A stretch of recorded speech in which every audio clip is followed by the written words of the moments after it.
ne se consumait pas. Alléluia. Alors il faut toujours penser à la tête que les épines, dans la parole de Dieu, c'est toujours l'homme. C'est même les faux prophètes. Dans Matthieu 7, verset 15 à 20. C'est les gens, ce sont des épines, ce sont des aiguillons dans vos côtés, qui dit le Seigneur. Ce sont ceux qui ont, les épines, ce sont ceux qui ont crevé les yeux à Samson, pour qu'il ne puisse plus voir. Mais la parole de Dieu nous dit que nos ennemis veulent en faire autant. C'est pour ça que Paul, il avait une épine, une écharpe, un once de Satan qui était là pour soufflouter, pour lui souffler à l'oreille, et bien qu'il ne devait pas s'orgueillir. Un peu comme des gens, quand on parle du Seigneur, bien il dit celui-là, il est bizarre, parce qu'il doit avoir en lui-même de l'orgueil. Voyez-vous, quand on parle du Seigneur, d'une certaine manière, on a de l'orgueil. Pourtant, l'orgueilleux, c'est celui qui s'élève au-dessus de Dieu. Mais comme nous sommes au Seigneur, on ne peut pas s'enorgueillir. Parce que si on s'orgueillit, pardon, si on a de l'orgueil, je veux dire par là, excusez-moi de la prononciation, eh bien, plus haut tu montes, plus haut sera la chute. Il faut que ce soit le Seigneur qui t'élève. Alléluia. Et la parole de Dieu nous dit que la connaissance enfle. Alléluia.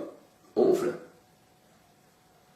Mais le Seigneur, il dit, pour certains orgueilleux, mais le Seigneur, il dit, faute de connaissance, mon peuple se meurt.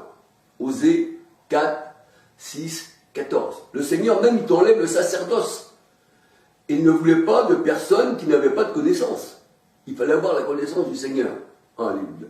Et je pense que les disciples que le Seigneur a choisis, remplis de connaissances, puisque Paul disait, moi j'ai fait connaître les mystères du royaume des cieux, par révélation. Alléluia. Et on voit que Paul, qui signifie aussi petit, parce qu'il était humble devant le Seigneur, rempli de la connaissance du Seigneur, eh bien, il n'était pas orgueilleux. Alléluia. Au contraire, si tu n'as pas les connaissances, tu es dans les ténèbres. Tu n'as pas été enseigné. Alléluia. Alors, revenons sur autre chose. Je dis ça pour les personnes, des fois, qui pensent que, voilà, il y a des personnes qui parlent de Dieu d'une telle manière, mais voilà. Alors voilà. Alors, je parle simplement pour ceux qui sont même ennemis de Dieu. Alléluia. Parce que le Seigneur répondait au diable, quand il était tenté par le diable, et il cite un verset de la parole de Dieu, il donna des ordres à ses anges, afin de te porter sur les mains pour que tes pieds ne chutent pas contre une pierre, ne heurtent pas une pierre, pardon. Mais là, nous voyons que le Seigneur dit, il est aussi écrit. Alors pour ces gens-là qui critiquent les enfants de Dieu, il est aussi écrit. Alléluia. Bon, alors parlons du buisson qui ne se consume pas.